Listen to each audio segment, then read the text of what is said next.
मैं हूं एडवोकेट राहुल मिश्रा और आज की वीडियो में आप सभी का स्वागत है। आज की वीडियो में हम बात करेंगे कि जो लोग अनैतिक संबंधों में जाते हैं यानी कि नाजायज संबंधों में जाते हैं, चाहे वो महिला हो चाहे वो पुरुष हो, और ऐसा करने पर नुकसान किसको है? नुकसान हमेशा पुरुष को होगा। कारण उसके पीछे क्या है, डिटेल में उसी पर डिस्कशन करते हैं। लेकिन उससे पहले हर बार की तरह मेरी आपसे रिक्वेस्ट है कि अगर आप लोग चैनल पर नए हैं या पहली बार आ रहे हैं या अभी तक आप लोगों ने इसे सब्सक्राइब नहीं किया तो प्लीज सब्सक्राइब करिएगा। साथ ही साथ एक हम्बल रिक्वेस्ट और है, अगर फेसबुक, इंस्टाग्राम, ट्विटर पर आपने मुझे फॉलो नहीं किया है तो लिंक आपको डिस्क्रिप्शन में मिल जाएगा मेरी सारी डिटेल्स का। आप मुझे जाकर वहां फॉलो कर सकते हैं। मैं 1-to-1 इंटरेक्शन भी वहां करने की कोशिश करता हूं आप सभी से। चलिए हम लोग वीडियो स्टार्ट करते हैं। जैसा कि मैंने बताया कि अगर आप नाजायज संबंधों में जाते हैं, चाहे आप महिला हो चाहे पुरुष हो, नुकसान तो इनिशियल स्टेज पर दोनों का ही है। क्योंकि अगर आपकी शादी हो चुकी है, आपके पास बच्चे हैं, चाहे आप औरत हो चाहे आप आदमी हो, और एंड ऑफ द डे एक ना एक दिन दोनों पार्टी को पकड़ा ही जाना है। दोनों लोग पकड़े जाओगे तो आपके संबंध आपके पति से खराब होंगे और आपके संबंध आपकी पत्नी से खराब होंगे। लेकिन यहां पर एक दूसरा एंगल भी आ जाता है। शादीशुदा महिलाओं द्वारा भी ये एलिगेशन लगा दिया जाता है कि उनके साथ इस अमुक उस व्यक्ति ने शादी का झांसा देते हुए शारीरिक संबंध बनाए। यानी उसके ऊपर सेक्शन 69 बीएनएस लगा दी जाती। क्यों लगा दी जाती है? इसलिए लगा दी जाती है ताकि, क्योंकि उनको उनके पति अब छोड़ देंगे, पति उनके साथ रहेंगे नहीं, इसलिए सेक्शन 69 लगा दो या रेप के एलिगेशन लगा दो। रेप के एलिगेशन लगा देने के बाद मोटा पैसा वसूला जाएगा। 164 यानी कि 183 का स्टेटमेंट ना देने के नाम पे 183 का स्टेटमेंट आपके फेवर में दे देने के नाम पर पैसा आपसे वसूला जाएगा कि हम तुम्हारे पक्ष में 183 का स्टेटमेंट दे देंगे और तुम हमको इतना पैसा दे दो। दूसरी कंडीशन आएगी कि हम तुम्हारी बेल में सपोर्ट कर देंगे, जब तुम जेल चले जाओगे बेल में तुम्हें अपोज नहीं करेंगे, तुम हमें इतना अमाउंट दे दो। अब वहां पर भी बात नहीं बनेगी। बेल भी हो गई आपकी, मान लीजिए XYZ कोर्ट के जजमेंट्स का इस्तेमाल करते हुए, तो वो दूसरा एंगल आपसे अपनाएंगे कि हम आपको जो है आपके पक्ष में गवाही दे देंगे आपके पक्ष में, और आपका काम हो जाएगा, आप बच जाएंगे। तो आपसे 3 स्टेजेस में पैसा मांगा जाता है उन महिलाओं द्वारा जिनके साथ आप अनैतिक शारीरिक संबंध बना रहे होते हैं। यानी कि वो भी अनमैरिड नहीं है, आप भी अनमैरिड नहीं है, आपकी भी शादी हो रखी है, उसकी भी शादी हो रखी है, दोनों पक्षों की शादी हो रखी है, ये अच्छी तरीके से जानते हुए कि उनको बाल बच्चे हैं, लेकिन वो दोनों लोग अनैतिक संबंध में, नाजायज संबंधों में, इलिसिट रिलेशनशिप में आते हैं और पकड़े जाने पर इस तरीके के कृत्य करते हैं। अब महिला चूंकि किसी प्रकार के प्रोफेशन में नहीं, अर्निंग नहीं है, ज्यादातर ये हाउसवाइफ्स के साथ हो रहा है, जो हम लोग केस का ट्रेंड देख रहे हैं, वो अर्निंग नहीं है, तो कोई भी पुरुष, कोई भी व्यक्ति ये नहीं बर्दाश्त करेगा कि उसकी पत्नी किसी व्यक्ति के साथ शारीरिक संबंध बनाए, ना पत्नी बर्दाश्त करेगी।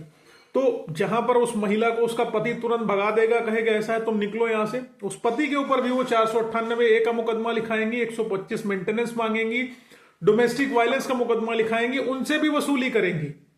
लेकिन आपसे हैवी वसूली इसलिए हो जाएगी क्योंकि पति के ऊपर तो रेप का मुकदमा वो लिखा नहीं सकती है।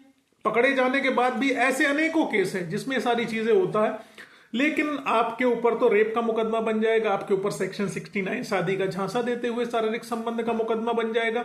और ऐसी कंडीशन में जब ये मुकदमा आपके ऊपर पंजीकृत होगा तो आपकी पूरी लाइफ चौपट हो जाएगी, लाइफस्टाइल खराब हो जाएगी, जिंदगी खराब हो जाएगी, जेल जाने की बात आ जाएगी। तो हर व्यक्ति, चाहे मैं हूं चाहे आप हो, कोई व्यक्ति हो, जेल जाने से डरता है। तो हर व्यक्ति सोचता है बीच का रास्ता निकालते हैं, पैसा ले दे के सारी चीजें खत्म कर देते हैं, सब कुछ खत्म कर देते हैं। तो उस व्यक्ति को शॉर्टकट देखना होता है और ये शॉर्टकट के चक्कर में ही उनकी अर्निंग हो जाती है। क्योंकि उनका पति उनको रखेगा नहीं, अपने घर पे अपने साथ रखेगा नहीं, तो भाई उनको अपनी लाइवलीहुड चलाने के लिए तो पैसा चाहिए। और अब एक चीज ये भी ध्यान रखिएगा कि आपके साथ अगर कोई महिला किसी और की पत्नी इलिसिट रिलेशनशिप स्टैब्लिश कर रही है तो ये भी स्पष्ट जान लीजिए कि जब वो अपने हस्बैंड के प्रति लॉयल नहीं, तो आपके प्रति किसी कंडीशन में नहीं लॉयल हो सकती। और आप जैसे उसके पास न जाने कितने लोग होंगे जो उसका मंथली रिचार्ज करा रहे होंगे, मोबाइल फोन दे रहे होंगे, घर के इलेक्ट्रॉनिक अप्लायंसेस गिफ्ट कर रहे होंगे, मंथली बेसिस पर पॉकेट मनी दे रहे होंगे। बहुत सारे लोग होंगे जिनसे वो वसूल रही होगी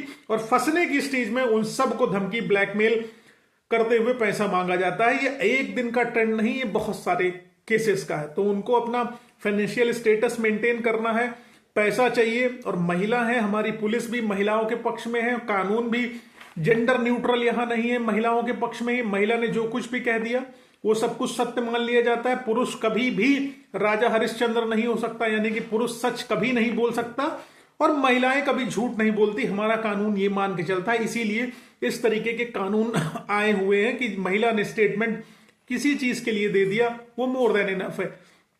तो इसलिए इस तरीके के रिलेशनशिप में अगर आप हैं तो आप ये समझ लीजिए एंड ऑफ द डे आपके ऊपर मुकदमा होगा, या आप अपना जितना पैसा कमा के रखे होंगे गाढ़ी कमाई, वो सारी कमाई आपकी इसी तरीके से दान में निकल जाने वाली है।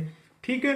हाँ, अब एंड ऑफ वीडियो में हम लोग जो कंक्लूजन पे यही आते हैं कि ऐसे रिलेशनशिप में आप बिल्कुल ना रहिए, क्योंकि लॉयल्टी बिलीट्स कंटेम्प्ट। अगर लॉयल्टी नहीं रखेंगे तो आप समझ लीजिए सब कुछ खत्म हो जाएगा आपका। आप अपने पत्नी के प्रति वफादार रहिए, आप अपने पति के प्रति वफादार रहिए, जो मिला है उसी में संतुष्ट रहिए।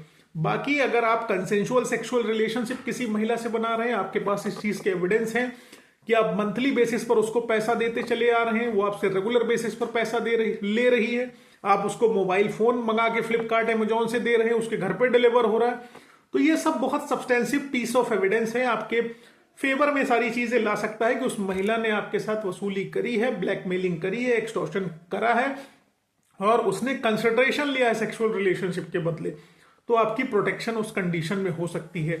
और ये एक्चुअल में कंसेंशुअल सेक्सुअल रिलेशनशिप का मैटर होता है, लेकिन यहां पर इसको दूसरा एंगल दिया जाता है, रेप का, जबरदस्ती का, सामाजिक प्रतिष्ठा बचाने के लिए महिलाओं द्वारा।